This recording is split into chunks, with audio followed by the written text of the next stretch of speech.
Alhamdulillah. Perjalanan terakhir lemes ya? Hah? Semangat ya? Lemes sama semangat? Baik. Min maqasidis syara' al-khitab bil lughatil arabiyyah. Anda katakan tadi bahwa dipilihnya bahasa Arab untuk bahasa syariat bukan kebetulan, tapi itu dipersiapkan, dipilih oleh Allah Subhanahu wa taala dari berbagai unsurnya. Berawal dari apa yang Anda katakan tadi sebelum adzan, maka satu kewajiban bagi siapapun yang ingin menguasai ilmu syar'i harus menguasai bahasa Arab. Harus menguasai bahasa Arab. Tidak ada seorang alim syariat kecuali dia alim dalam bahasa Arab. Kenapa? Karena rahasia-rahasia Al-Quran dan As-Sunnah banyak terungkap lewat rahasia bahasa. Kalau antum berkata Syekhul Islam Ibnu Taimiyah rahimahullahu taala enggak dikenal ilmu bahasanya, siapa bilang? Al-Imam Ibnu Taimiyah rahimahullahu taala sebagaimana dikatakan oleh muridnya Ibnu Qayyim dalam Badail Fawaid, beliau adalah seorang alim dalam ilmu bahasa. Hanya beliau tersibukkan dengan ilmu yang lain yang lebih penting untuk dikedepankan di zaman itu. Tapi beliau adalah seorang alim dalam ilmu bahasa.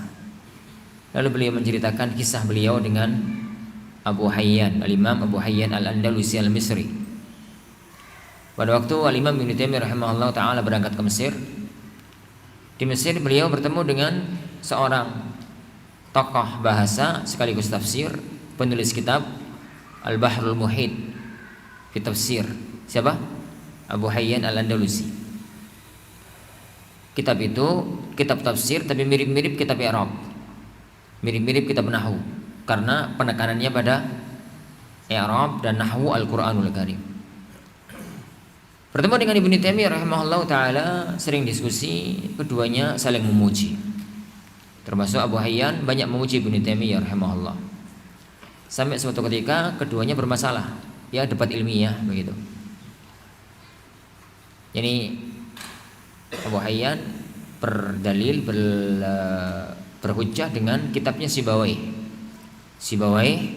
punya kitab ini tanpa judul, akhirnya diberi nama Alkitab.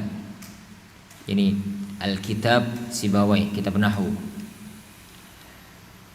Abu Hayyan mengatakan, bagaimana ya Syekh engkau menyalahkan masalah ini, padahal ini telah ditetapkan, ditegaskan oleh Sibawayh dalam kitabnya, maksudnya dalam kitabnya Alkitab. Imam Ibnu Taimiyah rahimahullah taala mencoba untuk menjelaskan titik kesalahannya, tapi tetap ngeyel, ayal-ayalan, muncul sifat manusianya. Imam Ibnu Taimiyah mengungkapkan diskusi dengan bahasa kasar. Beliau mengatakan, wahal Sibawayh nabiyullah. Emang menurut kamu Sibawayh itu nabinya bahasa apa? Enggak bisa salah. Ini laqad akhta'a Sibawayh fi kitabihi fi 15 mawdi'a. La ta'lamuhu anta wa la ya'lamuhu huwa. Sibawayh salah di 15 titik dalam kitabnya, kitab Nahwu milik Sibawayh. Kamu enggak tahu, dia pun enggak tahu kalau dia salah. Jengkel dikitukan, akhirnya keduanya jadi bermasalah. Syahid Ibnu Taimiyah alim billah. Jadi intinya akhwan, keilmuan dalam bahasa. Untuk syarat pokok untuk memahami asrar syariat, rahasia-rahasia syariat. Apa yang anda maksudkan Ustaz dengan kemampuan dalam bahasa? Kemampuan dalam dua sisi ilmu bahasa. Karena ilmu bahasa Arab yang berkaitan dengan usus syarak itu dua titik. Yang pertama tarkib lughawi, yang kedua tarkib maknawi. Tarkib lughawi itulah ilmu nahwu dan saraf. Tarkib maknawi itulah ilmu balaghah. Itulah jadi ilmu balaghah. Kuasai dua ilmu itu, maka baru yani antum akan menguasai rahasia-rahasia istidlal dalam Al-Quran dan As-Sunnah. Yani Rasulullah Sallallahu Alaihi Wasallam. Terutama ilmu usul fikih banyak dibangun di atas ilmu bahasa Arab. Ilmu istidlal usul fikih banyak dibangun di atas jadi ilmu bahasa Arab. Taib. Kalau mau disebutkan Ustaz, kitabnya sampai level apa? Mulakhas itu sangat amat tidak cukup. Apalagi mukhtaram. Mulakhas itu SD-nya ilmu nahwu. Harus ada 2 level di atasnya. Saya katakan ya akhwan bagi talibul ilm, dan itu sering anda tekankan, ilmu nahwunya harus sampai pada syarah Alfiyah Ibnu Malik minimal. Ini anak ngomong ke santri ya, ini nggak ke yang lain.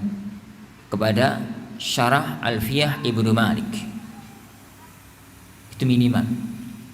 Entah apapun syarah Alfiyahnya atau yang di atasnya atau yang selevel dengannya. Ilmu balaghah sampai mampu tatbik balaghah. Balaghah itu nggak terlalu rumit. Jadi kalau menguasai nahwu maka balaghah nggak terlalu rumit. Taib. Min maqasidis syara' khitabul mukallafin bima yafhamuhul jami'. Di antara maksud-maksud syariat itu adalah menyampaikan, berbicara kepada mukallaf, kepada para hamba, kepada mukallaf, orang yang terkena beban syar'i, bima yafhamuhul jami', dengan bahasa yang difahami oleh semuanya. Karena syariat Islam itu syamil, maka Islam itu syariatnya, khitabnya yang mampu dilaksanakan oleh semuanya. Yang mampu dilaksanakan oleh semuanya, maksudnya yang difahami dan dilaksanakan oleh semuanya. Lihat ya akhwan, semua syariat agama, semua akidah itu mampu difahami oleh semuanya, diyakini oleh semuanya. Ibadah bisa dijalani, diamalkan, difahami, diterapkan oleh semuanya. Kenapa? Karena agama kita itu untuk siapa? Semuanya. Agama kita itu untuk semuanya. Tidak ada kelompok tertentu. Ini bukan bermakna bahwa semua orang bisa memahami, bisa difahami. Yang penting siapa yang mau belajar. Adapun apakah semua orang itu bisa memahami dengan sendirinya? Tidak. Semua orang harus melewati tahapan-tahapan untuk nantinya dia bisa memahami syariat dengan baik. Tapi tidak ada syariat agama kita yang terkhususkan difahami oleh orang-orang tertentu. Sehingga kita menolak konsep yang difahami oleh orang-orang sufi, yang mereka mengatakan ada ilmu zahir, itu ilmu awam, ada ilmu batin, dan ilmu batin nggak bisa dilakukan, nggak bisa dikejang kecuali oleh kalangan-kalangan khusus, orang-orang yang mampu menggapai perwalian dalam bahasa mereka. Kalau semacam itu, maka berarti agama ini bukan untuk siapa? Semuanya. Apa dalilnya? Kembali pada dalil yang kita katakan di depan tadi, bahwasanya agama itu untuk semua. Min maqasidis syara' ay yakuna li khitabihi ma'anin asliyah. Di antara maqasidus syara', jadi bahasa syariat itu ada makna asli, makna pokoknya. Maksudatun, yang diinginkan dari asalnya. Tu'khadhu minhal ahkam, yang diambil darinya hukum. Wa ma'anin thanawiyah, dan makna lain, makna lanjutan, makna sekunder. La tu'khadhu minha, yang tidak diambil darinya illal adab, kecuali adab. Ini dalam bahasa ya akhwan usul fikih namanya mantuk dan mafhum. Jadi kalau kita lihat dalil, itu ada dalil itu yang dibawakan oleh Allah, yang disampaikan oleh Rasulullah Sallallahu Alaihi wa ala alihi wasallam untuk membahas satu permasalahan tertentu, maka hadis itu ke masalah tersebut namanya mantuk. Tapi dalil itu juga bisa difahami kepada memunculkan hukum-hukum yang lainnya. Itulah makna tsanawi, atau dalam bahasa fikih namanya makna mafhum. Makna mantuk itu hukum pokok. Makna mafhum itu yang diperselisihkan oleh para ulama. Apakah satu hukum bisa diambil dari mantuk, dari apa? Mafhum, ataukah enggak? Kalaulah iya, bagaimana titik kekuatannya? Bagaimana titik kekuatannya? Contoh, anak ambilkan contoh yang mudah. Apa ini contoh ini? Baik, firman Allah Subhanahu wa taala. Apa ini yang terlintas ke ayat ini? Serapa ya? Uhilla lakum lailatas siyamir rafatsu ila nisaikum. Hunna libasul lakum wa antum libasul lahunna. Dihalalkan pada kalian malam Ramadan, malam puasa ar-rafath, jima dengan istri-istri kalian, sampai di ujung ayat itu. Pembahasan mengenai masalah ayat itu kan berkaitan dengan masalah bolehnya makan, bolehnya minum sampai terbit fajar, hatta yatabayyana lakumul khaytul abyad minal hayti al-aswadi minal fajr. Gitu tak? Ayat itu turun berkaitan dengan halalnya jima malam Ramadan. Jadi malam Ramadan sampai fajar, itu mantuk, dan itu jelas. Ayat ini menunjukkan bolehnya malam Ramadan kumpul dengan istri. Tapi kemudian sampai sebelum subuh. Ini sampai sebelum subuh. Taib. Yang kedua, tapi ayat ini berkonsekuensi.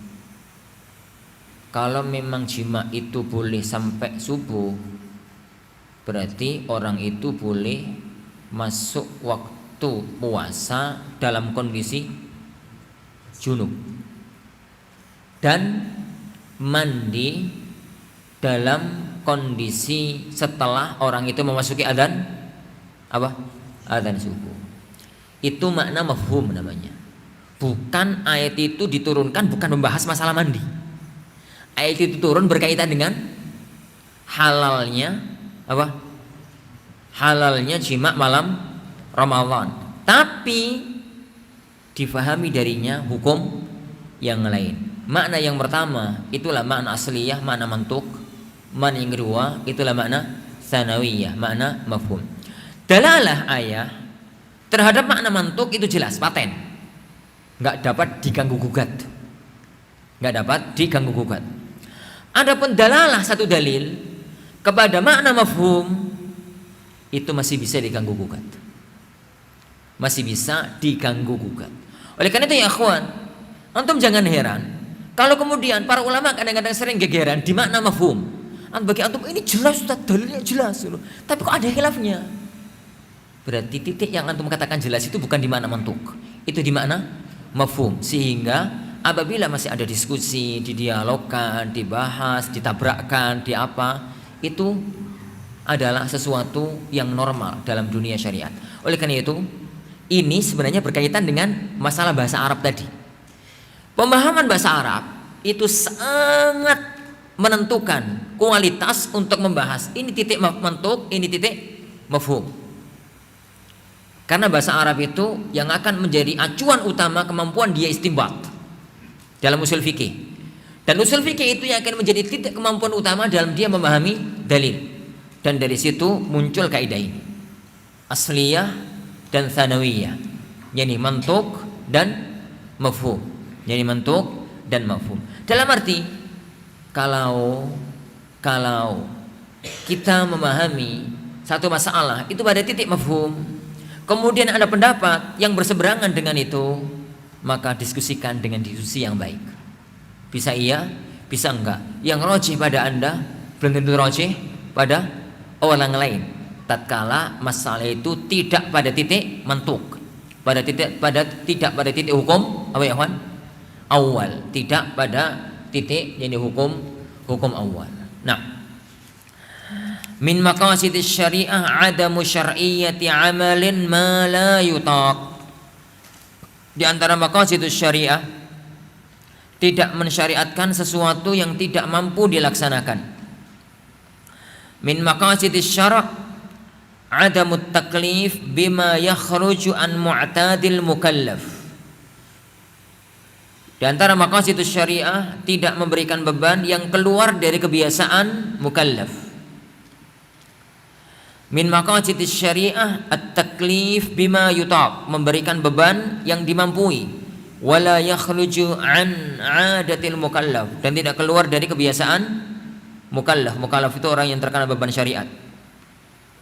Min maqasidis syariah adamul i'nad bil mukallaf, tidak membebani yang berat, walal masyaqqa alaih, dan tidak memberi beban yang berat. 1 2 3 4 ini mirip.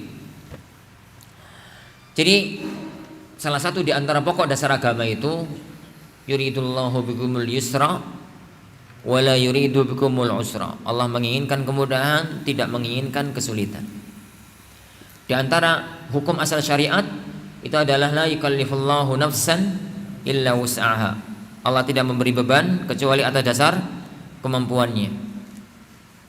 Dan di antara pokok dasar syariat adalah firman Allah Subhanahu wa taala, wala tuhammilna ma la taqata lana bih. Jangan engkau beri beban kami sesuatu yang kami enggak mampu. Dan Allah Subhanahu wa taala menjawab, bala, sebagaimana dalam Sahih Muslim. Ya, aku terima doa kalian, tidak memberi beban di atas batas kemampuan. Dan banyak dalil-dalil yang lain yang menunjukkan akan hal itu. Maka memunculkan kaidah-kaidah ini. Pertama, amal perbuatan itu ada yang yutok, ada yang yutok, ada yang la yutok, ada yang dimampui, ada yang tidak dimampui. Yang tidak dimampui dalam artian manusia itu nggak mungkin secara kodratinya, kodrat kauninya itu dia tidak mungkin untuk melakukan kemampuan tersebut. Ini nggak pernah ada dalam syariat. Ini nggak pernah ada dalam syariat. Kodrati manusia itu hidup di daratan, tidak hidup di lautan. Maksudnya tidak hidup di tengah laut, di dalam air gitu. Hidup di atas laut bisa, tapi di dalam laut itu ya nggak bisa.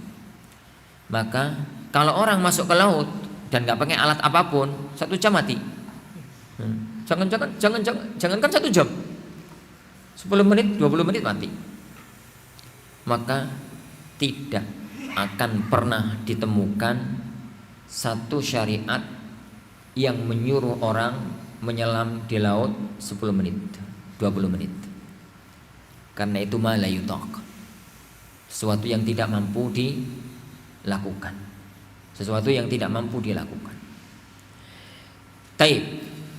Dari sini kalau ada orang yang membebankan, satu ustaz misalkan yang mengatakan wajib begini, wajib begitu, padahal itu tidak mungkin dilakukan oleh manusia, dipastikan salah meskipun dia mendatangkan 1000 dalil. Dipastikan apa? Pendalilannya salah. Wajib untuk adil pada 2 istri zahir batin. Dalilnya ini. Antum salah Ustaz. Karena adil batin itu enggak mungkin. Manusia enggak mampu melakukannya. Karena batin itu perkara hati yang tidak dapat dikendalikan oleh manusia. Dalilnya Ustaz gini. Dalil antum itu salah. Salah dalilnya atau salah pendalilannya. Salah dalilnya atau salah pendalilannya. Baik.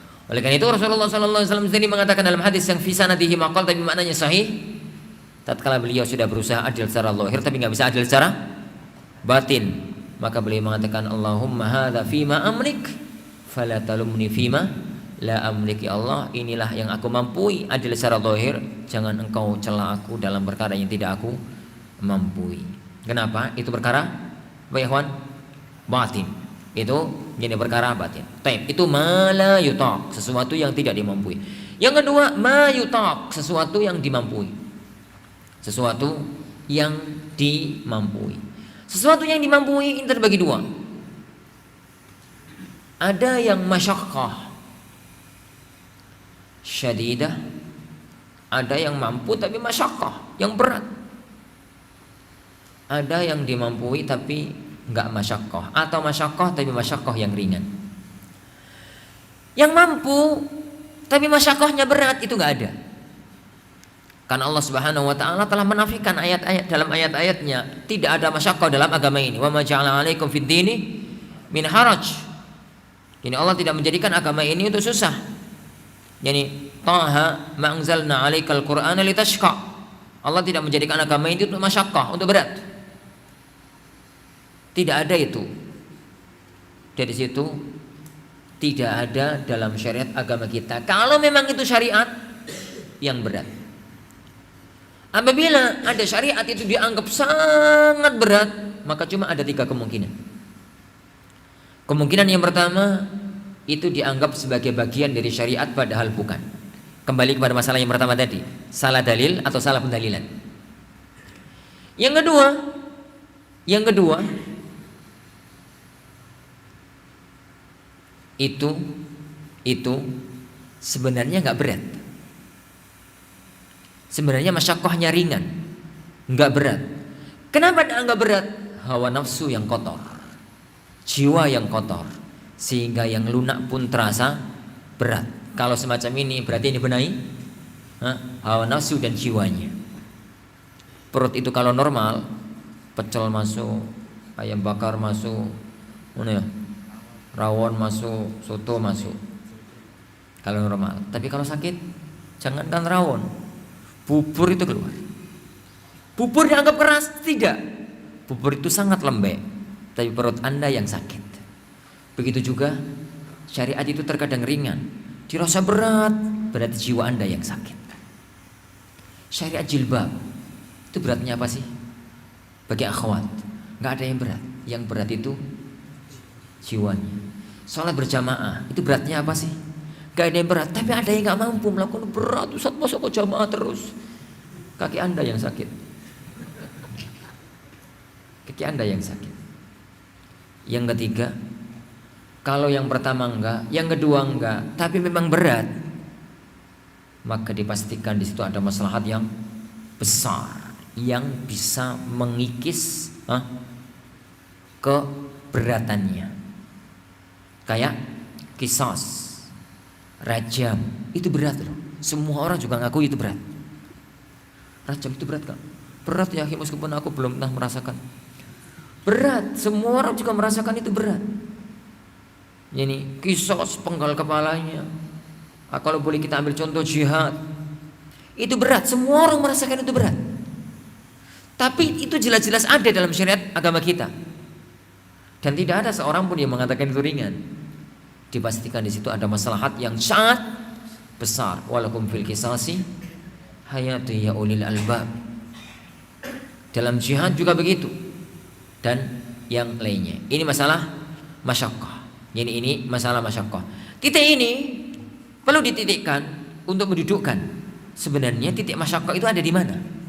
Titik masyaqqah itu ada di mana. Tapi berikutnya ya yutak yang mampu masyaqqah. Yang kedua, yani yutak yang mampu dan tidak ada masyaqqah atau masyaqqahnya ringan. Itu ada dalam syariat agama kita. Karena yang namanya beban syar'i itu mesti ada beratnya, ada bebannya, tapi ringan. Puasa dari subuh sampai maghrib itu ringan. Yani karena fakta puasa itu kan sarapan dimajukan, makan siang diundur. Ini sarapan jam 6 maju jam 4, makan siang jam 1 mundur jam 6. Mundur ya kayak mundur jam 6. Baik.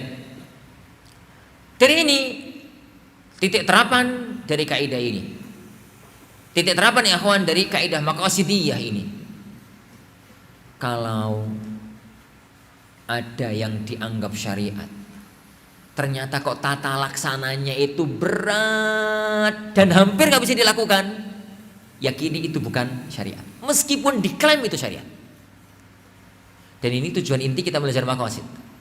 Karena ya akhwan, Yang kita bahas itu payung besar. Kalau payungnya ini sudah difahami, yang di bawahnya itu kan harus ngikut. Ternyata ada yang dipaksakan ikut. Berarti ini harus keluar. Ditelaah lagi. Bener apa ora? Setelah benar baru masukkan. Setelah benar, ini baru dimasukkan. Ini masalah semacam itu, yaitu titik masyaqqah. Titik masyaqqah. Titik masyaqqah dalam masalah-masalah yang semacam itu. Taib. Walidhanazani Allahu wa iyyakum. Jadi itu, masalah amal yang tidak dimampui, amal yang ini, amal yang itu. Dari sini Rasulullah sallallahu alaihi wasallam melarang puasa wisal. Kenapa? Puasa wisal itu mampu. Tapi masyaqqah 3 hari 3 malam enggak makan. Mati enggak? Enggak nih mati. Pingsan mungkin. Tapi mati enggak. Entah coba nih gak percaya. 3 hari 3 malam jangan makan, jangan minum. Makanya dalam syariat agama kita ini tidak ada semedi. Tidak ada syariat semedi. Duduk sampai beberapa hari. Kalau ada orang yang mengatakan orang itu kalau mau jadi wali, kalau mau jadi nabi harus semedi, dalilnya adalah tahanusnya Rasulullah SAW di Gua Hira, pasti salah. Karena itu tidak sesuai dengan konsep dasar agama. Tidak sesuai dengan konsep dasar agama. Apalagi kalau berdalil dengan Sunan Kalijogo, tambah salah. Jadi riwayat Sunan Kalijogo belum tentu benar. Anggaplah benar, berarti itu salah. Kenapa? Karena konsep umumnya tidak begitu. Konsep umum agama kita tidak semacam itu. Begitu juga para ikhwatan azanillahu wa iyyakum, semua syariat kalau dipraktekkan di lapangan itu kok membuat sesuatu yang amat sangat memberatkan bagi personal tertentu, maka berarti bukan itu syariat agama. Contoh, antum apa ya? Semangat pingin poso, tiba-tiba langsung poso Daud. Padahal tipikal antum itu doyan ngemil. Ya Rabbi, poso sedina tuh kayak arep mati. Ini gak wajib gak dilakoni. Sekarang langsung Daud. Sehingga sholat males, maca Quran males, ta'lim males, ini males, kerja males, macam males. Itu bukan puasa Daud yang diinginkan oleh Allah dan Rasul. Itu bukan puasa Daud yang diinginkan oleh Allah dan Rasul. Dan praktekkan ini pada semua yang lain. Loh, kok ono puasa Daud sih bukan diinginkan oleh Allah dan Rasulnya? Ingat ya kawan, tidak semua sahabat itu melakukan itu. Jadi ada orang-orang itu yang landai, masyaqqah tapi ringan. Tipikal orang-orang yang makan gak makan sama aja. Masyaqqahnya ringan, normal aktivitas. Dan Anda menemukan orang-orang semacam itu. Jadi, tapi ada orang tuh masya Allah gak makan rong jam ntar mati. Cari amal sunnah yang lain. Dan puasa sunnah lakukan pada titik-titik pokoknya, sehingga tidak pada hal-hal yang semacam itu. Bukankah itu salah satu di antara maqasidus syariah? Kenapa amal ibadah yang wajib itu sedikit, yang sunnah itu banyak? Yang wajib itu apa sih? Salat 5 waktu. Salat kadar wajib itu kan sebentar toh. Pokoknya tumanina, pokoknya syarat rukun itu sah. Ini puasa 10 Ramadan, zakat yang mampu itu pun yang wajib itu dikit. Tapi yang sunnah, masya Allah. Jadi sholat sunnah sampai kakinya Rasulullah bengkak.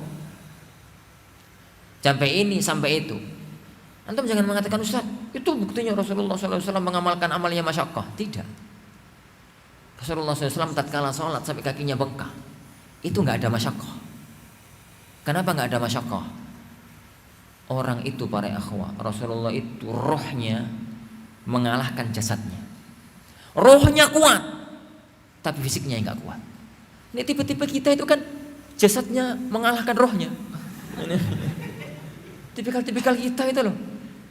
Capek titik ngono ku wis ngono. Rohnya, jasadnya mengalahkan rohnya.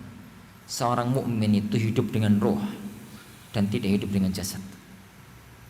Seharusnya ya akhwan, roh itu yang mengendalikan jasad, bukan jasad yang mengendalikan roh. Lapar titik malas ibadah, warak titik ngalas ibadah. Mana ya? Itu berarti hidup antum dikendalikan oleh jasad. Jasad itu dikendalikan oleh roh. Dan itu bertingkat. Rasulullah SAW tidak itu. Tapi pada waktu beliau wisal, Ustaz, kan berat. Tidak. Karena hidup beliau, rohnya mengendalikan jasad. Sehingga rasa lapar itu hilang. Karena hubungan yang kuat dengan Allah Subhanahu wa ta'ala. Dan itu makna sabda Rasulullah SAW, inna ma'at'amani rabbi wasaqani. Ya kayak antum lah ya, kalau seneng pol, meskipun sampai tengah malam gitu loh, gak ngantuk. Terbukti? Iya, tinggal senengnya apa? Waktu seneng olimpiade bal-balan, Piala Dunia, mana ya? Oh, sing seneng Piala Dunia itu, masya Allah, awal sampai akhir itu loh, moto gak kedip iso. Gak minum, gak makan, gak gerak, gak pipis. Itu mampu. Kenapa? Ruhnya sedang kuat, tapi salah arahan. Jasadnya dikendalikan oleh rohnya. Dulu pada waktu masih jahiliyah, antum pernah nggak menemukan buku yang sangat menantang, novel, buku tebel gini. Karena dulu ya kawan, dulu pernah baca buku tebel ini itu semalam habis sampai subuh. Ini sewenang pol buku itu. Buku itu sekarang sudah saya bakar. Saya tidak ingin mengikuti saya itu. Tapi sekarang tak ceritakan. Dari Isya belum nikah ini, belum nikah. Dari Isya sampai subuh katam. Kemana ngantuk? Padahal anak terkenal ngantukan dari dulu. Semua orang, nggak keluarga, nggak konco, nggak temen ngatakan anak ngantukan. Kemana ngantuk yang mengendalikan saya selama ini? Hilang karena roh, salah rohnya aja. Salah roh. Jadi intinya kembali pada masalah itu. Lah, kalau ya akhwan kemudian ibadah itu terasa masyaqqah, dipaksa-paksakan, yakin bukan itu syariat agama. Berarti butuh dilatih dari dasar, begitu dan begitu. Dan ini selanjutnya. Dan antum ya akhwan sebagai seorang dai, terapkan ini dengan baik. Lihat orang per orang. Ada orang itu yang mampu ini, ada orang yang mampu itu, ada orang yang mampu itu. Ini ada orang yang begini, ada orang yang begitu. Jangan tuntut orang itu pada tuntutan yang sama. Kata Ahmad rahimahullah, la yajuzu lil faqih an yahmilan nasa ala madhhabi. Tidak boleh seorang faqih membawa orang kepada pendapatnya. Dan tidak boleh bagi seorang abid untuk membawa orang kepada cara hidupnya. Kenapa? Yang dia mampu belum tentu dimampui oleh orang lain. Rasulullah SAW salat sampai bengkak kakinya, tapi beliau tidak pernah memaksakan Aisyah melakukan itu. Ini yang beliau lakukan, kalau salat malah Aisyah selonjor. Ini waktunya sujud disenggol lekuk. Waktunya berdiri selonjor lagi. Berarti tatkala itu Bunda Aisyah bangun malas. Ya ini malas, ya ngantuk piye ngono. Tapi kalau sudah menjadi subuh dibangunkan untuk sholat, untuk witir, untuk sholat. Nggak mau bangun, ciprati dengan air. Rahimallahu mra'an qama lailan. Yani fasalla fa'iqadha ahlah. Kalau nggak mau rasya ala wajhil ma. Yani semoga Allah merahmati seorang laki-laki yang bangun malam sholat, kemudian dia bangunkan istrinya. Nggak mau, ciprati dengan air, jangan diguyur. Ciprati dengan air. Itu bahasa syariat ya kawan. Jadi ini namanya fikul maqasid. Fikul maqasid. Titik terapan. Gak bisa ngawur. Gak bisa ngawur. Sehingga tidak memunculkan tanfir dalam agama. tidak memunculkan membuat orang lari di dalam jadi masalah agama. Itu berangkat dari mana yang yutok, mana yang masyaqqah, dan mana yang masyaqqahnya ringan. Dan itu kemudian titik terapannya pada apa? Wajib, atau titik terapannya pada apa? Mustahab. Nah, min maqasidis syariah adamut taklif bil awsafil jibilliyah.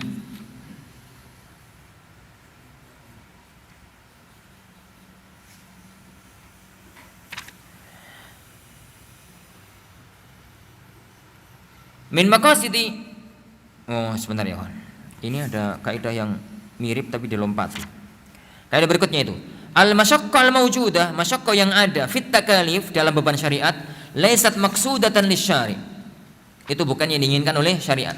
Wa innamal maqsud fit takalif, yang dimaksudkan dalam taklif min masalih adalah kemaslahatan a'lam min hadhil masyaq, yang lebih tinggi dibandingkan dengan kesusahan. Itu yang Anda katakan tadi. Jika ada satu amal yang masyaqqah, bukan karena Allah menginginkan kita masyaqqah, tapi yang Allah inginkan adalah maslahat yang ada di baliknya.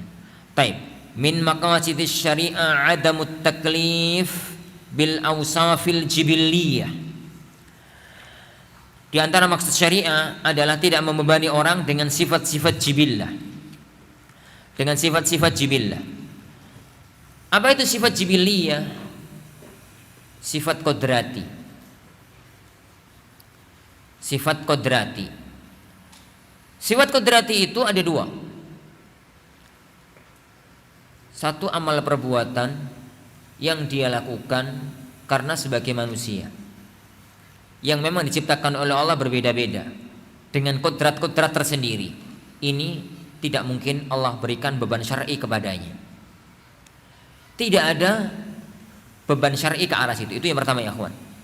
Yang kedua, masalah syar'i yang berkaitan dengan adat kebiasaan bangsa dan daerah tertentu. Masalah-masalah yang berkaitan dengan ini dan itu tertentu. Kedua-duanya dinamakan masuk dalam al-awsaf al-jibilliyah. Meskipun sebagian para ulama kadang-kadang menyebutkan dengan dua kriteria yang berbeda. Sebagian yang mengatakan awsaf jibiliyah itu sendiri dan awsaf adiyah itu sendiri. Tapi sebagian para ulama membawa awsaf jibiliyah itu masuk ke jibillah dan masuk ke adat. Jibillah itu karakter, yakni kodrati manusia. Allah itu ada yang menciptakan manusia itu putih, ada yang coklat, ada yang hitam, ada yang merah. Ada yang Allah ciptakan jangkung, ada yang tengah-tengah, ada yang pendek. Ada yang Allah ciptakan gendut, ada yang Allah ciptakan krempeng, ada yang tengah-tengah. Ada yang Allah ciptakan apa? Rambutnya lurus, ada yang Allah ciptakan rambutnya keriting. Syariat tidak berkaitan dengan ini. Tidak ada celaan dan tidak ada perintah. Tidak ada celaan, tidak ada pujian, tidak ada larangan, tidak ada celaan dalam awsaf jibiliyah. Dalam awsaf jibiliyah. Konsekuensi dari hukum ini adalah tidak ada keharusan untuk orang itu mengikuti Rasulullah SAW dalam jibillah. Rasulullah SAW orangnya itu jangkung, enggak jangkung banget, enggak pendek. Kalau begitu saya sebagai orang yang pendek bagaimana caranya agar agak tinggi? Ini dikompo atau terapi tertentu? Tidak. Yang jangkung bagaimana caranya agar pendek? Kakinya dipotong? Enggak juga. Karena itu bukan tuntutan syariat. Rasulullah SAW sebagaimana dalam Syama'il Muhammadiyah itu kulitnya enggak putih juga enggak hitam, tapi putih-putih semu kemerahan. Itu kulitnya Rasulullah SAW. Apakah yang kulitnya selain daripada itu kemudian menuntut diri untuk semacam itu? Tidak. Tidak ada pujian untuk itu dan tidak ada celaan untuk selain itu. Karena itu sifat apa ya kawan? Jibillah. Karena itu sifat jibillah. Dari sini Tidak ada syariat untuk berjenggot lebat. Yang ada melihara jenggot. Jenggotnya Rasulullah itu kathif, lebat. Gitu toh. Berarti sunnahnya jenggot lebat? Tidak. Karena jenggot lebat dan tipis itu masuk dalam ausaf jibiliyah. Dan itu tidak ada syariat. Yang ada syariat itu melihara. Tumbuh siji, pelihara siji. Tumbuhnya berapa, pelihara berapa. Tumbuhnya lebat, pelihara lebat. Sehingga jangan sampai antum itu penjual obat sunnah, obat sunnah. Di zaman segala sesuatu disunnahkan, segala sesuatu dianggap nyunnah, padahal tidak ada kaitan antara sunnah dengan itu. Tidak ada kaitan antara sunnah dengan itu. Taib. Di antara ausaf jibiliyah, ya ikhwan, adalah luapan kejiwaan manusia yang nggak bisa dikendalikan. Marah, sedih, itu sifat jibiliyah. Nek wes datang marah, orang yang marah, Rasulullah pun bisa marah. Nek wes datang sedih, ya sedih. Namanya juga manusia. Kenapa sedih? Ya memang manusia. Ya sedih. Gitu ya. Maka marah dan sedih itu tidak ada tuntutan syariat. Taib. Dari sini kita mampu memahami banyak permasalahan. Jika ada celaan di salah satu sifat jibiliyah ya Ustaz, bagaimana memahaminya? Apa contohnya? Gemuk. Bukankah ada celaan gemuk? Sabda beliau sallallahu alaihi wasallam, khairun nasi qarni, thumma alladhina yalunahum, thumma alladhina yalunahum, thumma alladhina yalunahum, thumma ya'ti ba'dahu aqwamun yashhaduna wa la yashhadun wa yadhhar fihi musaman. Sebaik-baik manusia itu generasiku, kemudian generasi berikutnya, kemudian generasi berikutnya. Setelah itu akan datang kaum yang sebelum dimintai jadi saksi sudah duluan menjadi saksi, dan saat itu nampak kegemukan. Yadhhar fihi musaman. Dalam Bukhari. Baik, yadhhar fihi musaman. Loh, hadis ini celaan bagi orang gemuk. Celaan bagi orang yang gemuk. Benarkah? Ingat, hukum ini adalah juz'iyat. Dan ilmu yang kita pelajari kulliyat. Yang juz'iyat nginduk ke kulliyat. Hadis ini harus difahami lain. Hadis ini harus difahami lain. Dan itulah yang difahami oleh para ulama. Antum lihat semua syuruh Sahih Bukhari tatkala menjelaskan hadis ini. Mungkin orang ini penggaweane mangan turu, akhirnya gemuk. Dan itu yang tercela, bukan karena gemuknya tercela. Yang kedua, mungkin orang itu karena gemuk malas ibadah, celaan karena malas ibadahnya. Mungkin karena orang itu terlalu glamor dengan dunia, sehingga ini dan itu dan yang lainnya. Titik itulah titik celaan, bukan karena gemuknya. Karena di antara para ulama ada yang gemuk-gemuk. Yani Waqi' ibn Jarrah itu orangnya gendut, gede. Sampai Fudail ibn Iyad mengatakan, saya belum pernah melihat ada orang yang gendut lebih utama dibandingkan Waqi' ibn Jarrah. Padahal beliau itu puasa tiap hari. Tapi gendut. Karena beliau menganggap mazhab beliau puasa dahar itu boleh. Jadi itu mazhab beliau. Lepas dari masalah itu, kok bisa? Iya, tapi kalau buka puasa, masya Allah, punya. Buka puasa tamamnya banyak. Jadi gendut. Dan banyak ulama-ulama yang semacam itu. Sehingga saya menemukan satu risalah unik. Ini satu risalah unik. Judulnya itu apa ya? Ini ulama-ulama gendut. Ada pernah membaca risalah itu sampai judulnya saya lupa. Ulama-ulama gemuk gitu ya. Ulama-ulama gemuk. Kan ada buku Al-Ulama Al-Uzzab li Syekh Bakar Abu Zaid. Ulama bujangan Syekh Bakar Abu Zaid. Ada ulama gini, ulama gini, ulama gini. Ini ada buku lucu, ulama gendut. Taib. Marah. Marah itu sifat jibillah. Orang nggak marah, suruh marah, nggak bisa ya. Marah antum, nggak bisa, nggak marah kok. Tapi kalau sudah datang sebabnya marah, dia akan marah dan nggak bisa ditahan. Siapapun dia, sampai pun Rasulullah SAW, nggak bisa ditahan. Masalahnya sekarang bagaimana memahami la taghdab.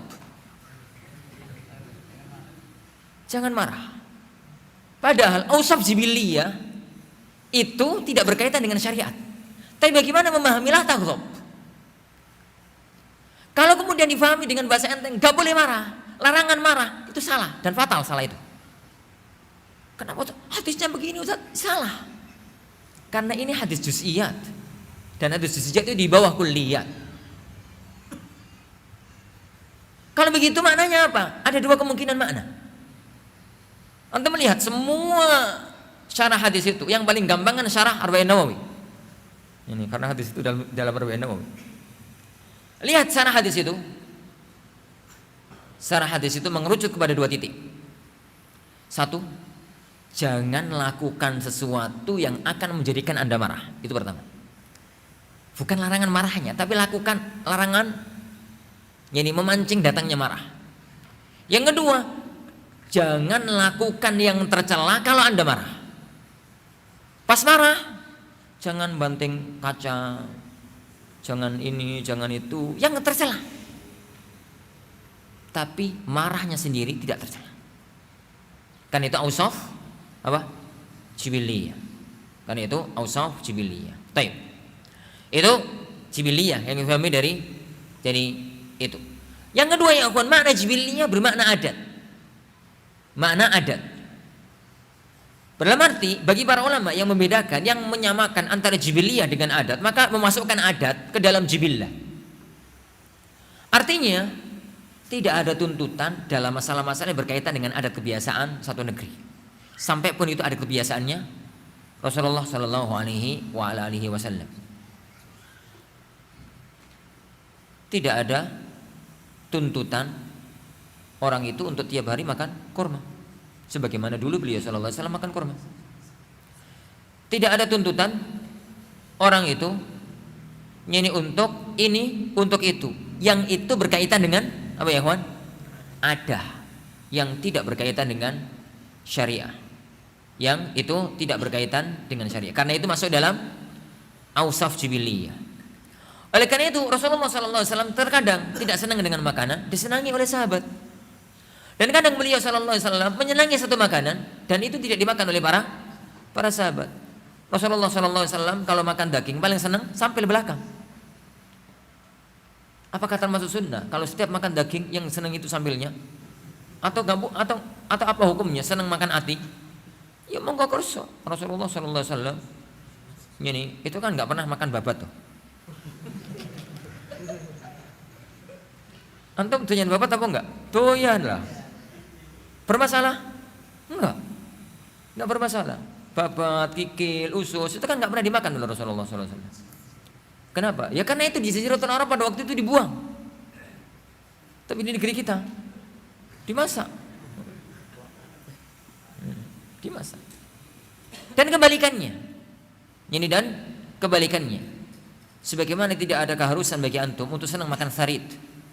Meskipun Rasulullah SAW senang sarit. Dan tidak ada keharusan bagi antum untuk tidak menyenangi sambal terasi. Ini. Meskipun seandainya makan itu suguhkan kepada beliau, belum tentu senang. Anda katakan belum tentu ya. Ini karena kita nggak tahu. Karena kita nggak tahu. Itu namanya la taklif, yani fi awsaf al-jibiliyah. Lah, kalau kemudian ada penelitian bahwasanya awsaf jibiliyahnya Rasulullah SAW itu memberikan manfaat, maka lakukan atas dasar penelitian ilmiah, bukan atas dasar sunnah Rasulullah Sallallahu Alaihi Wasallam, bukan atas dasar beliau yani Sallallahu Alaihi Wasallam. Tapi karena hal tersebut. Kenapa ya kawan? Tatkala kita lakukan itu sebagai sunnah, berarti itu dianggap ibadah yang berpahala.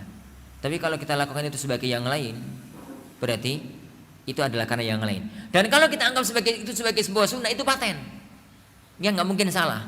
Tapi kalau kita anggap sebagai hipotesa dan penelitian, maka bisa salah, bisa benar. Kita khawatirkan suatu ketika nanti penelitian menunjukkan itu salah, ternyata dianggap sunnahnya yang salah. Wallahu a'lam. Itu namanya ausaf, yani jibiliyah. Yani al-ausaf, yani al-jibiliyah. Nah, min maqasidis syariah at-tawassut fala ghulu wa wal inhilal. Di antara maqasidus syariah itu tawassut. Tawassut itu tengah-tengah. Qasd itu yang Anda bicarakan banyak lebar tadi di depan dengan qasd, istilah qasd. Enggak keterlaluan, enggak sembrono. Tidak keterlaluan, tidak sembrono. Pendalilan dari dalil ini, dari kaidah ini sangat banyak. Dalil umum dan dalil perincian. Dalil umum, wa kadzalika ja'alnakum ummatan wasata. Dalil-dalil perincian ya akhwan, yani dalil-dalil perincian sangat banyak. Yani kalau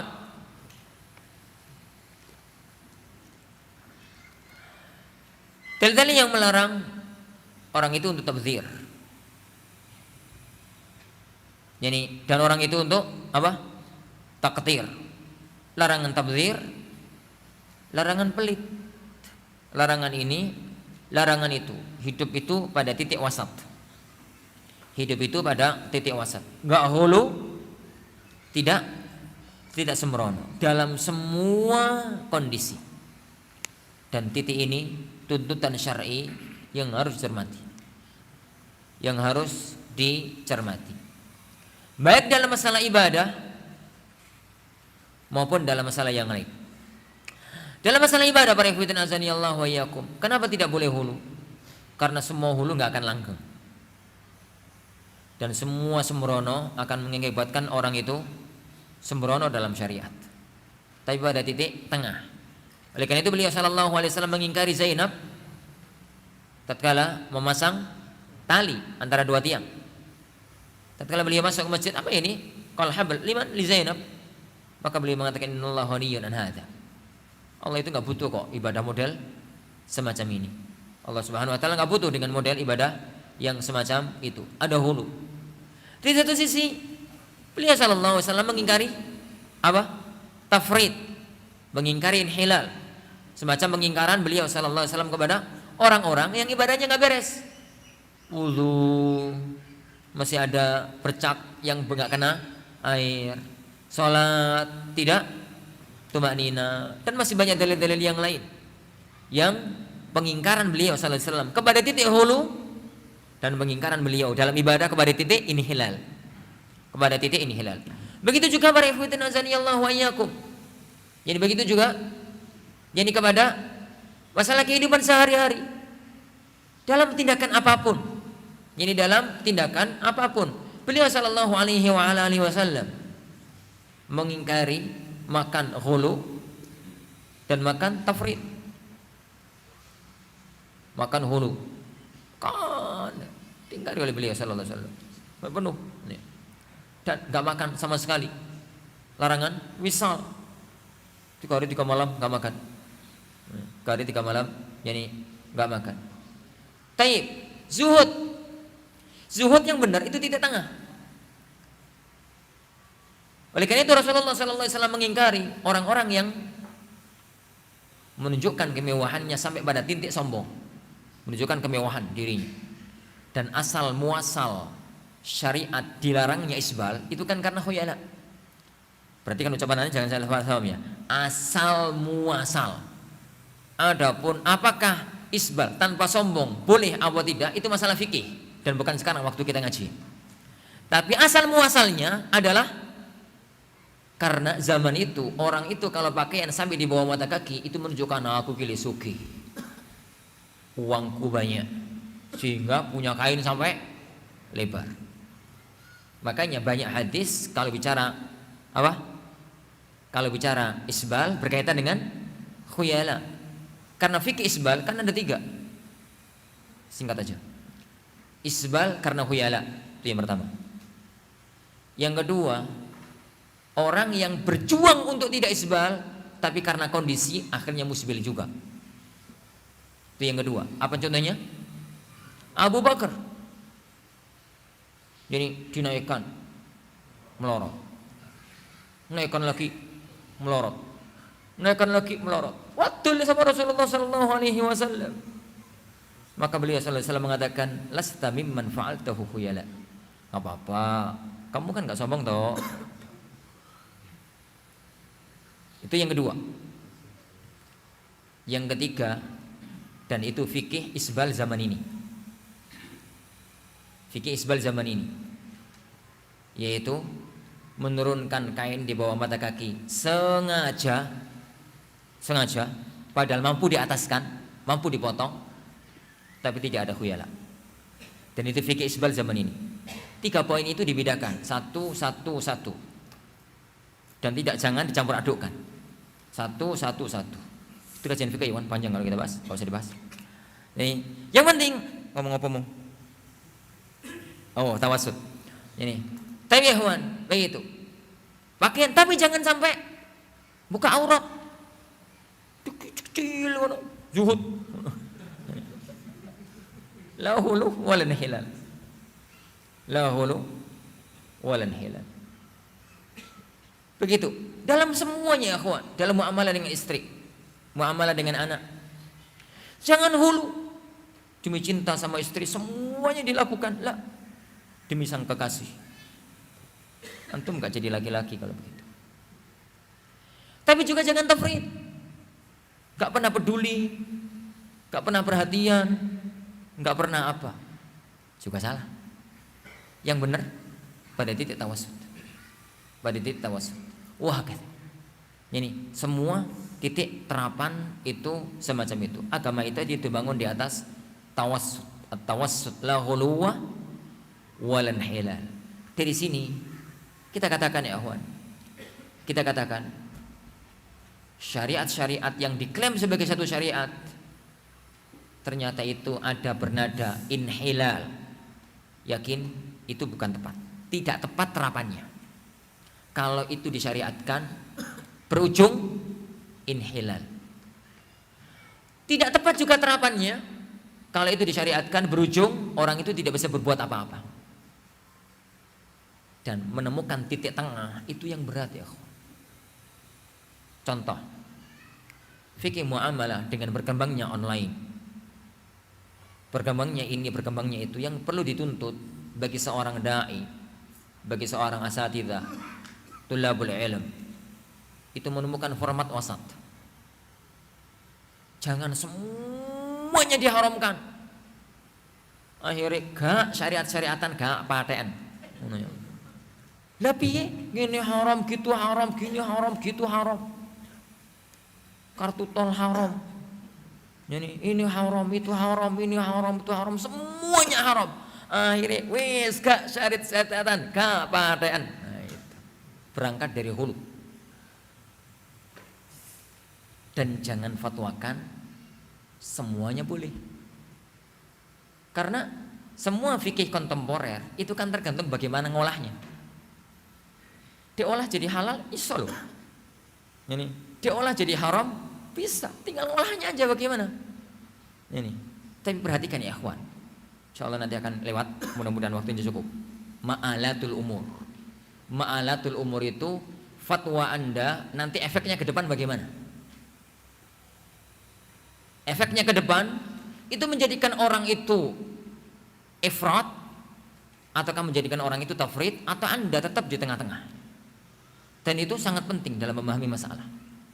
Ini sangat penting dalam memahami titik permasalahan. Ada konsep fikih itu yang masya Allah, gak ono sih gak oleh, semuanya boleh. Ini. Dan ada yang kebalikannya, semuanya haram. Titik wasat itu yang penting. Yani al-faqih Yani al-fiqhu itu bukan sekedar mengharamkan, bukan sekedar menghalalkan. Al-fiqh itu adalah ar-rukhsah minas thiqah, kama qala Tsauri. Ar-rukhsah tatkala harus meringankan, itu meringankan dengan kethiqahan dalil, bukan asal ngawur. Kalau memang waktunya ringan, katakan itu ringan. Kalau memang waktunya haram, katakan itu haram. Nah, min maqasidis syariah ikhrajul insan 'an da'iyati hawah ila ta'ati maulah.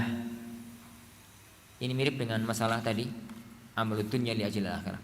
Di antara maqasidil syariah adalah mengeluarkan manusia dari tuntutan hawa nafsu, dikendalikan oleh hawa nafsu, kepada taat hanya kepada Allah Subhanahu wa taala. Taat kepada Allah Subhanahu wa taala. Inti syariat itu adalah taat, bukan mengikuti hawa nafsunya. Titik ini harus dipahamkan ya kawan. Inti syariat itu taat. Inti syariat itu taat. Dalilnya terlalu banyak. Ya ayyuhalladzina amanu atiullaha wa atiur rasul wa ulil amri minkum. Syiarnya orang beriman itu sami'na wa ata'na, sebagaimana syiarnya orang-orang Yahudi itu sami'na wa asaina. Ya. Dan sabda-sabda Rasulullah sallallahu alaihi wa ala alihi wasallam. Kenapa? Karena syariat itu dibangun di atas taat kepada Allah, tidak mengikuti kehendak hawa nafsu. Jika suatu ketika ada syariat yang disenangi, alhamdulillah, nurun ala nur. Tapi jika suatu ketika syariat itu tidak disenangi, maka konsep ini berlaku. Lakukan meskipun tidak disenangi oleh hawa nafsu Anda. Syariat tetap berlaku. Jadi syariat itu tetap diberlakukan. Maka itu syariah nawa'an. Asliyah. Maka itu syariat itu ada dua macam. Asliyah. Mana asliyah? La halla lil mukallaf fiha yaqsiduhu mubasharatan. Tidak ada keinginan, tidak ada bagian dunia yang diinginkan oleh pelaku syariat tersebut secara langsung. Tatkala dia mengamalkan sama sekali tidak ada harapan dunia. Itu namanya maqasid asliyah. Yang kedua maqasid tabi'ah. Lil mukallaf fiha hadzul mubashir. Tatkala mengamalkan syariat itu ada keinginan dunianya langsung. Ada keinginan dunia langsung. Itu namanya maqasid apa ya kawan? Tabi'ah. Dinamakan dengan asliyah karena itulah pokok. Orang itu kalau mengamalkan satu ajaran, perintah, meninggalkan larangan, maka orang tersebut yang dijadikan acuan pokoknya adalah ini perintah Allah. Saya menjalankan untuk taat kepada Allah Subhanahu wa taala, ridha Allah Subhanahu wa taala. Saya ada manfaatnya dunia atau tidak, enggak usah dipedulikan. Itu hukum asal. Dan dengan konsep ini orang itu akan berjalan lurus di atas syariat. Tidak cari amal yang dia senangi untuk diamalkan, kemudian amal yang tidak disenangi hawa nafsunya kemudian dia tinggalkan. Ini pegangan dasar sami'na wa ata'na. Yang kedua, tapi bukan berarti kalau kemudian ada satu ibadah yang ada efek dunianya itu salah. Karena di sana ada ibadah-ibadah itu yang punya maqasid tabi'ah. Taib. Apa dalilnya? Banyak sekali ayat atau hadis yang di situ Rasulullah SAW menjanjikan dunia untuk amal akhirat. Apa contohnya? Mulai dari dalil umum sampai dalil khusus. Dalil umum yang firman Allah Subhanahu wa taala, "Wa may yattaqillah yaj'al lahu makhraja wa yarzuqhu min haitsu la yahtasib." Ittaq, yang takwa Allah itu amal akhirat. Di situ Allah Subhanahu wa taala menjanjikan jelas-jelas dunia, wa yarzuqhu min haitsu la yahtasib, itu kaidah umum. Ayat yang dari tadi sering kita sebutkan, man amila salihan min dzakarin aw untha wa huwa mu'min falanuhyiyannahu hayatan thayyibah. Hayatan thayyibah, iman, amal saleh, janjinya hayatan thayyibah. Itu dalil umum. Dalil khusus. Yani qala sallallahu alaihi wasallam dawu mardhakum bisadaqah.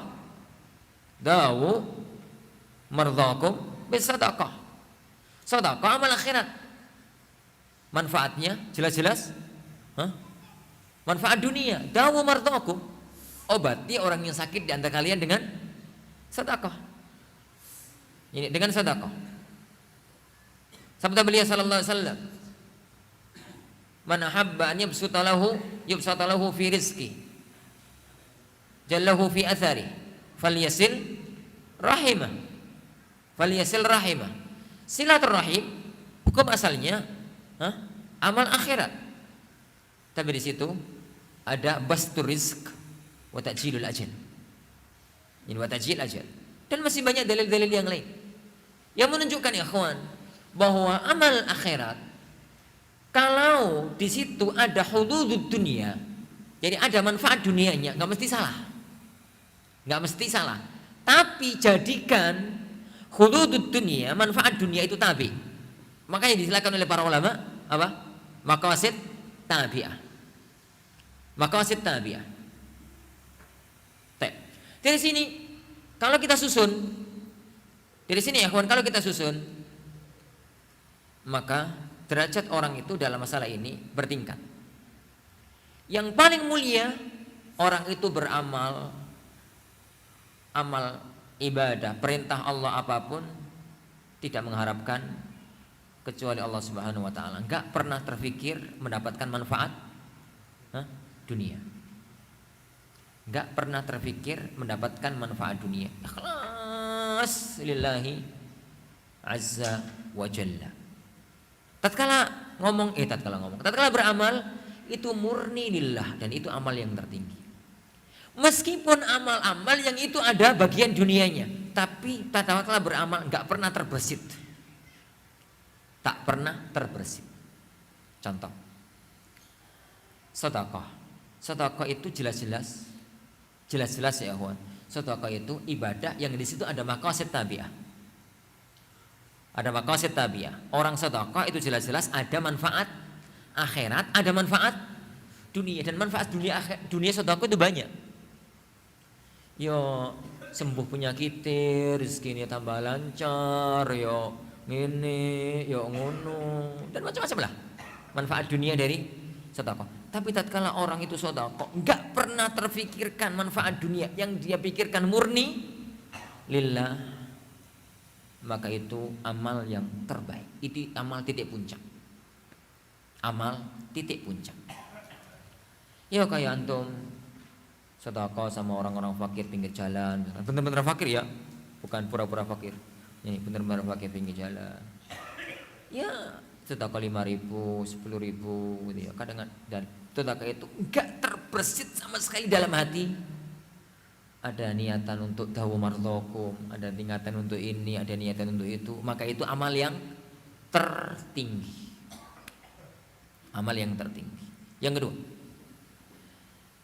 amal yang ada maqasid tabi'ahnya. Jadi amal yang ada maqasid tabi'ahnya. Jadi amal akhirat tapi asliyahnya ada, tapi ada tabi'ahnya. Dia lillahi ya, tapi ono karepe itu. Karep itu kan ada dalam hati toh.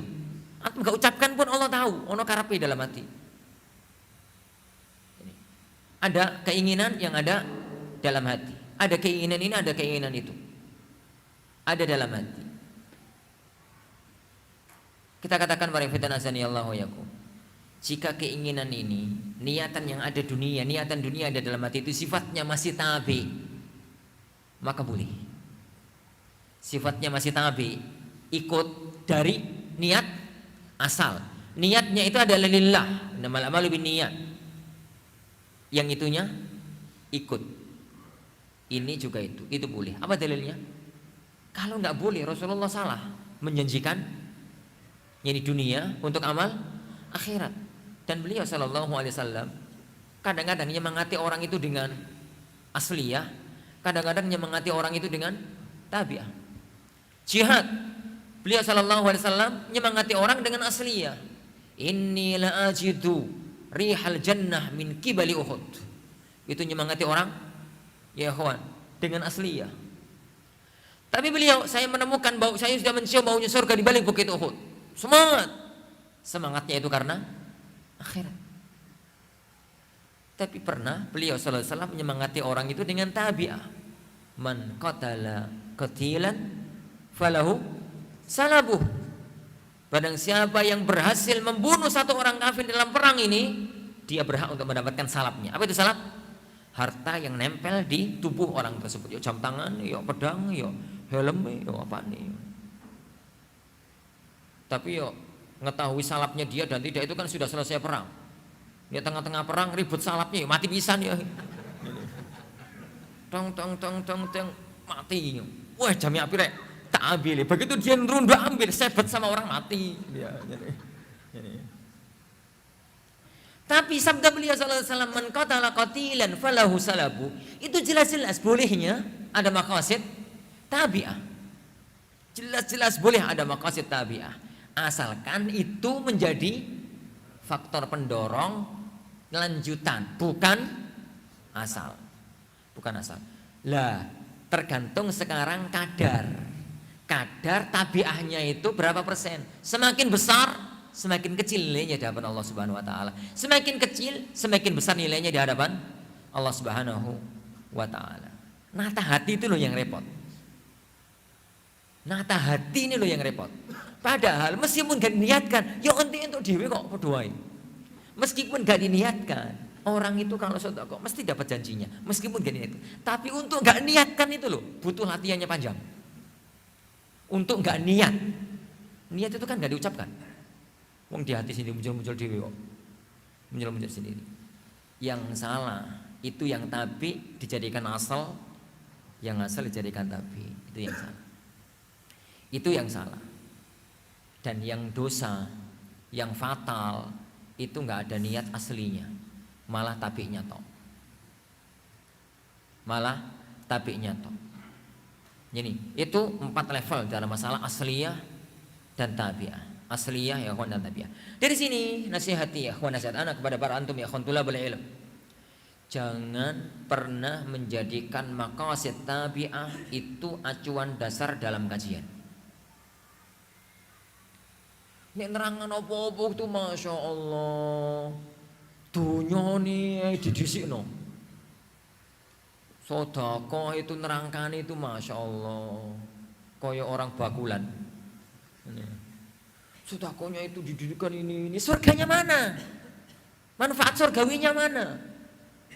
Ini apa gitu ya, sedekah ini dapat 1.000, dapat 10.000, sedekah 10.000 dapat 100.000, 100.000 dapat 1 juta. Kau ini juta kau 100.000 kau oleh 1 juta. Ustaz ya seneni. Kenapa? Salah. Dan Ustaz itu salah. Dia itu khianat kepada umat. Kenapa? Tatkala Rasulullah SAW bicara semacam itu pada titik tabi, bukan pada titik apa ya Wan? Asal. Bukan pada titik asal. Tapi antum juga jangan hulu juga. Menyebutkan itu disalahkan. Enggak salah juga. Tapi titik porsi yang harus dibenahi. Baik.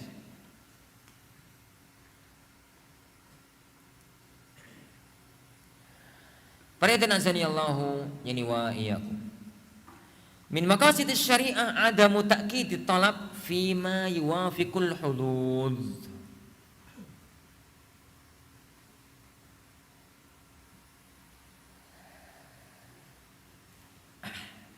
Dari termasuk di antara maqasid syariah itu tidak terlalu menekankan sesuatu perintah, tidak terlalu menekankan perintah yang sesuai dengan keinginan jiwa. Yang sesuai dengan keinginan jiwa. Parifatan azani Allah wa iyyakum.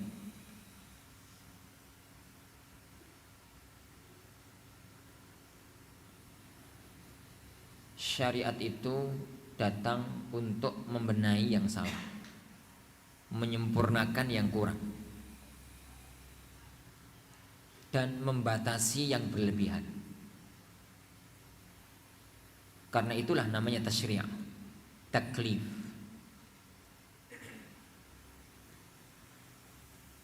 tatkala sesuatu itu gak diperintahkan pun sudah wajib mesti dikerjakan, gak pernah ada perintah. Kalau sesuatu itu disenangi oleh manusia, itu meskipun ada perintah tapi gak terlalu ditekankan. Yang ada malah kebalikannya, pembatasan. Dan titik tekan syariat itu pada sesuatu yang kalau gak diperintahkan gak dikerjakan. Perhatikan 3 titik ini. Sesuatu itu yang meskipun gak diperintahkan wajib dilakukan, mesti dilakukan, gak akan pernah diperintahkan. Ini gak akan pernah diperintahkan. Contoh, Allah dan Rasulnya tidak pernah memerintahkan tidur. Kenapa? Gak diperintahkan pun ngorok kok. Allah dan Rasulnya tidak pernah memerintahkan makan, tidak pernah memerintahkan minum. Kenapa? Gak diperintahkan pun dilakukan. Kenapa? Gak dilakukan, mati ya. Jika ada perintah yang berkaitan dengan ini, berarti maknanya lain.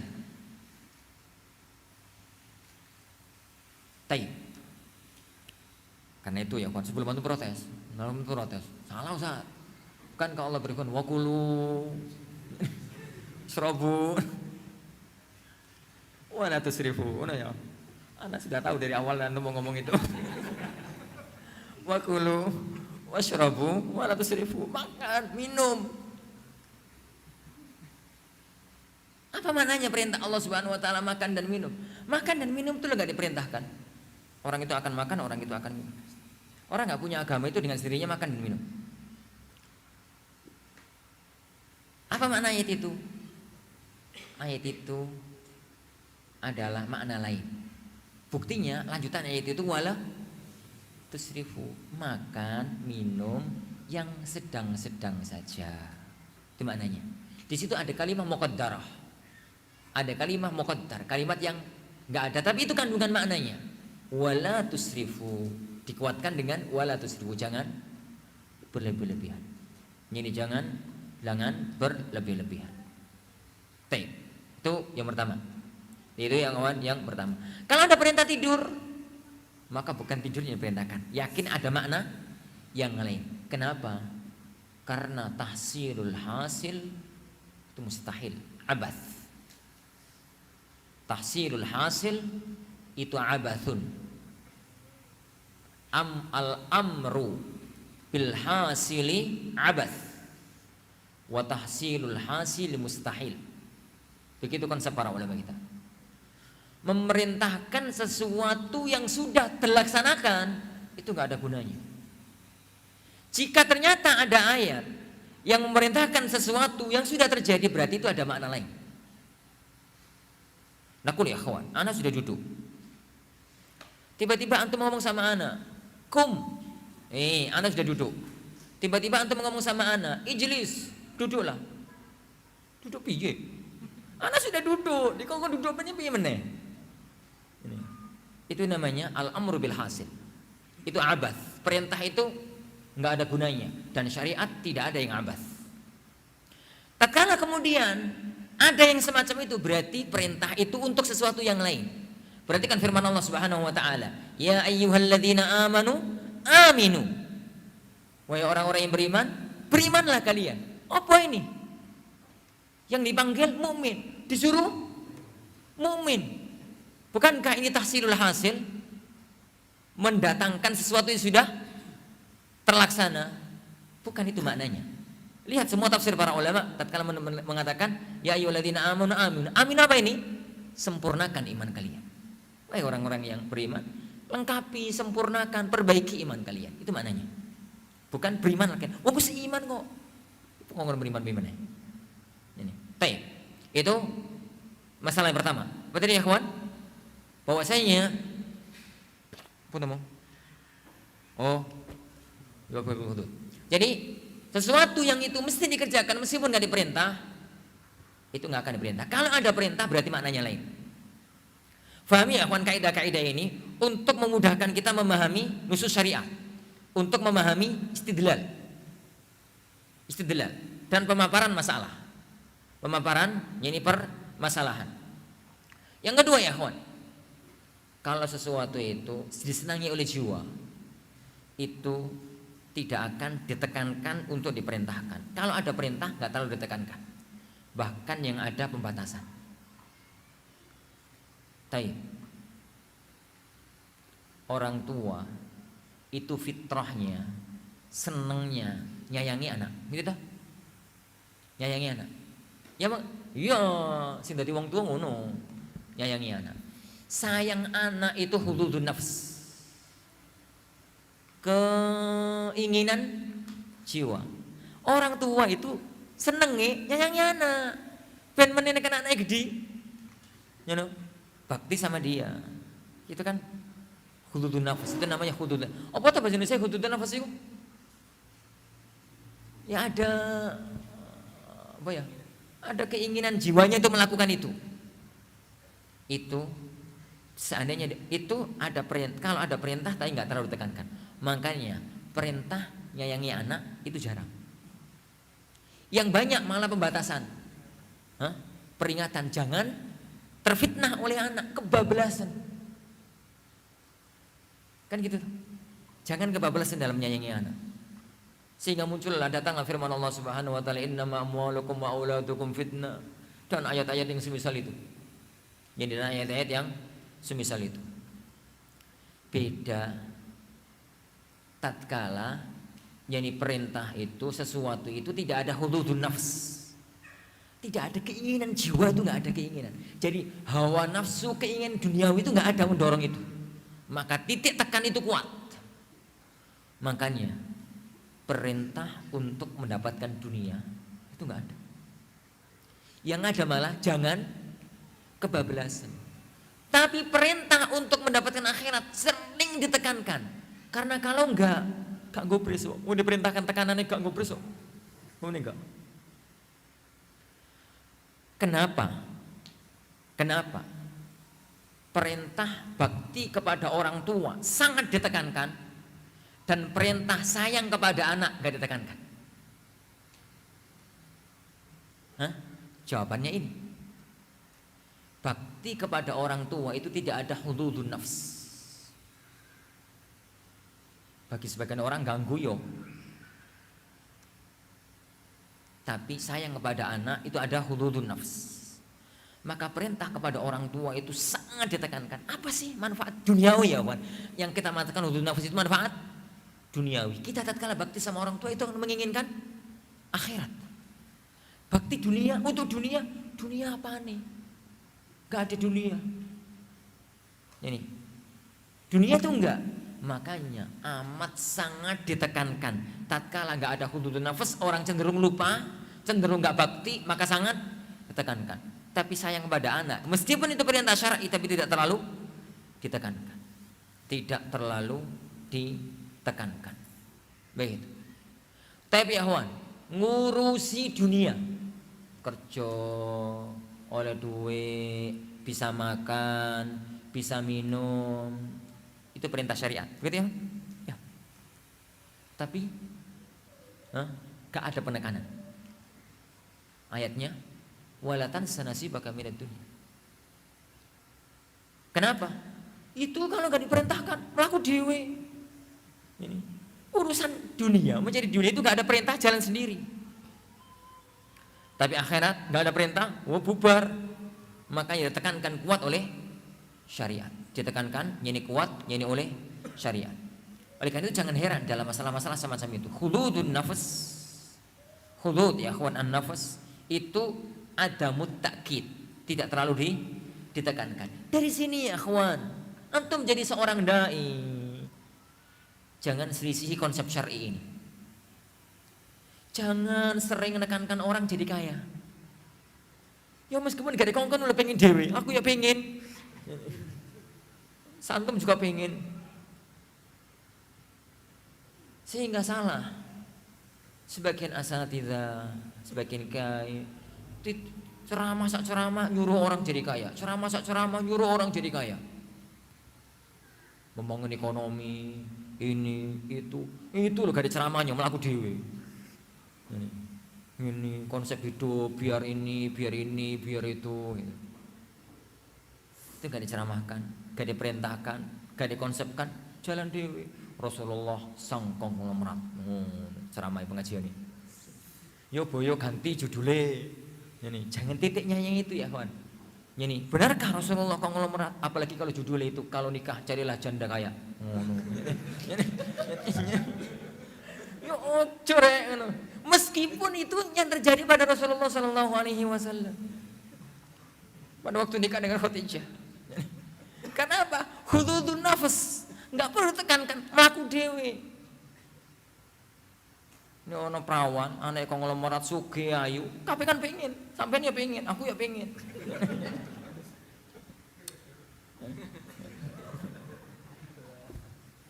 Makanya dalam bahasa nikah Rasulullah SAW itu hanya mengatakan tungkahul mar'atu li arba.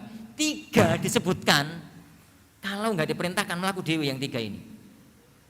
Yang 1 titik tekannya. Itu toh. Bahasanya Rasulullah SAW tungkahul mar'atu li arba. 5 liha. Ini kalau nggak diperintahkan itu loh melaku dewi. Wali hasabiha. Anake kiai, anake toko berdarah biru. Wali jamaliha itu jadi rebutan. Titik terakhir wali diniha. Tatkala Rasulullah menekankan ini keempat-empatnya ini pilihan. Bukan berarti nikah itu hanya milih yang terakhir tok. Yang ketiga nggak boleh jadi acuan. Itu salah juga. 3 yang pertama disebutkan oleh Rasulullah karena itulah acuan dalam menikah. Tapi acuan ini boleh tapi nggak ditekankan. Titik tekannya fadfar bidatiddin taribat yada. Kalau fadfar bidatiddin sudah ketemu, maka lihat diri Anda yang cocok sama yang mana. Agama sama cantik, ataukah agama sama kaya, ataukah agama sama hasab, ataukah agama tok nggak ada belas, mana ya? Atau agama dan semuanya. Tergantung Anda. Jadi tergantung pada Anda. Begitu. Khulud an-nafs. Ini sehingga umat terarahkan ke arah yang diinginkan. Taib. Min maqasidis syara' anna mura'atil maqasid al-asliyah yahsulu bihi thawab wa tasih bihil a'mal. Sama dengan yang tadi. Seharusnya ditanya tadi ya. Sering bolak-balik ini. Di antara maqasidus syariah itu memperhatikan maqasid asliyah. Ibadah itu hanya untuk Allah. Apabila orang itu ibadah hanya untuk Allah, maka denganlah dia mendapatkan pahala dan sah amal apa? Perbuatannya. Min maqasidis syara' qiyamul insan bima kullifa bihi min amal binafsihi wa khususan fi a'malil ibadat. Di antara maksud syariat, seseorang itu melaksanakan beban syariat sendiri, tidak diwakilkan kepada orang, terutama dalam masalah apa? Ibadah. Al-asl fil a'mal at-taklif lat-tawkil. Itu bahasa para ulama yang lain. Al-asl fil a'mal, hukum asalnya amalan syariat itu at-taklif, beban sendiri, bukan diwakilkan. La at-tawkil, bukan diwakilkan. Hukum asal. Meskipun perwakilan itu boleh, tapi itu bukan hukum asal. Kecuali yang tidak boleh untuk diwakilkan. Ana ulangi. Al-aslu fi syara' atau fil a'mal itu at-taklif. Hukum asalnya syariat itu beban sendiri, beban diri sendiri, diamalkan sendiri, dikerjakan sendiri. Bukan diwakilkan. Bukan diwakilkan. Walakin takabai hukum taukil itu boleh selagi tidak dilarang oleh apa? Syariat. Selagi tidak dilarang oleh syariat. Gak panjang ini. Satu. Ya wis, terakhir jam 5 toh, aku serah kuat aku. Ini wis mulai pening. Baik, arifin azani Allah wa yakum. Hukum asal perintah syariat itu untuk dikerjakan sendiri-sendiri. Semuanya. Karena dengan semakin orang itu mengerjakan sendiri, maka nilai ta'abudiyah, nilai bahwasanya dia itu abd, ubudiyah kepada Allah semakin kuat. Ini sedekah dikekno dhewe, itu beda loh dengan sedekah diwakilkan. Nilai ta'ab, nilai ubudiyah. Aku ini sak suge-sugene aku ini hambanya Allah. Tak budal ning masjid dhewe, tak kasihkan dhewe. Itu beda rasanya dengan ngomong sama bantunya, "Mas, bawa ke masjid ya." Nah, itu tuh rasanya dia itu adalah majikan kepada apa? Kepada pembantu. Taklim nyatet dhewe, datang sendiri, itu sangat berbeda rasanya dengan ngongkon temen nih, "Mas, masjid ya, ringkasannya kasihkan anak." Beda ya, jauh. Rasa ubudiyahnya itu jauh. Kita itu merasa hamba Allahnya itu jauh. Hasil ringkasan taklim kemarin ringkasannya ini koyo taklim semenit. Jauh. Rasanya itu beda. Rasanya itu berbeda, jauh berbeda. Apapun yang dikerjakan sendiri itu jauh berbeda. Terasa berbeda. Amal-amal yang lain juga begitu. Ada tamu ya akhi ke rumah Anda, sekaya-kayanya antum, kemudian antum datang sendiri, nyuguhi sendiri tamu, padahal mungkin tamu itu adalah orang-orang yang secara strata sosial di bawah antum. Itu rasanya jauh berbeda dengan antum di situ duduk manis, "Mas, kalau pembantu nih, tolong ada tamu untuk kita." "Oh nggih Pak." Rasanya antum itu gumbede, gitu. Rasa ubudiyahnya itu nggak ada. Rasa ubudiyahnya itu nggak ada. Itu makna al-asal fis syara' itu taklif. Kerjakan sendiri, anggap itu beban syar'i untuk Anda. Itu mengasah nilai ubudiyah. Mengasah nilai ubudiyah. Bahwasanya Anda adalah termasuk di Anda, gimana pun juga strata Anda sosial, Anda adalah hamba Allah yang terkena perintah ikramul dhuyuf, yang terkena perintah bayar sedekah, yang terkena perintah taklim, yang terkena perintah ini datang sendiri. Itu pertama. Itu pertama. Taib. Apakah berarti taukil nggak boleh? Boleh. Taukil itu boleh, tapi jangan jadikan pokok. Contoh ya, udhiyah.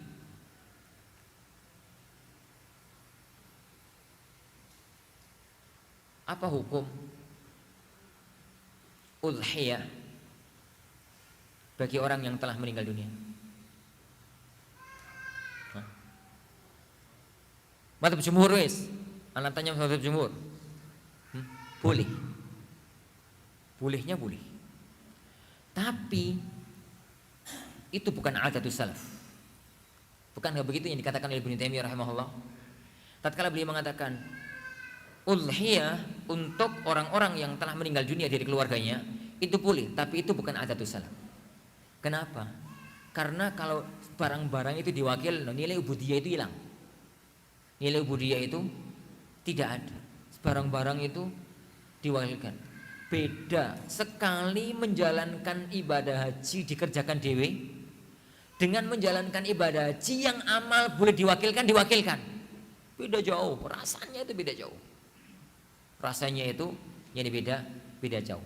Tapi kalau ada orang mewakilkan, jangan dilarang. Toh mewakilkan itu apa ya, Wan? Boleh, asalkan tidak dilarang oleh syariat. Dalam fikih nikah ya, kawan, qabil tu dewe dengan diwakilno itu beda loh. Engkah tu ka dewe dengan diwakilno itu beda. Yani antum itu misalkan qabil tunya diwakilkan orang. Boleh. Cara wakilan kan boleh ya, kawan. Tapi beda rasanya. Rasanya beda. Dengan langsung kopi itu dan nilai sejarah dan yang lain-lainnya. Itu ini. Jadi secara fikih boleh taukil. Tapi jangan dijadikan adat kebiasaan. Hukum asal syariat itu apa ya, kawan? At-taklif, beban sendiri. Beban yani sendiri, mengerjakan sendiri. Allah alam ya, kawan. Sampai sini? Benar ya? Sampai jam 5 ya? Hah? Sebentar.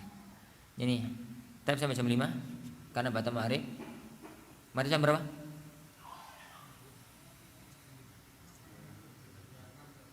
Hah? Lebih 36. 5.36. Tab. Makannya antum ba'da isya atau sekarang? Hah? Jadwalnya sekarang? Tab kalau begitu, nantikan sekarang. Ba'da maghrib kita lanjutkan. Lanjutkan apa liqa maftuh?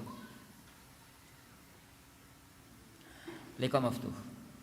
Barangkali ada penjelasan yang kurang paham atau ada sanggahan, ada tambahan yang perlu ditambahkan, kita ketemu ba'da salat maghrib bi'idzni rabbina tabaraka wa ta'ala.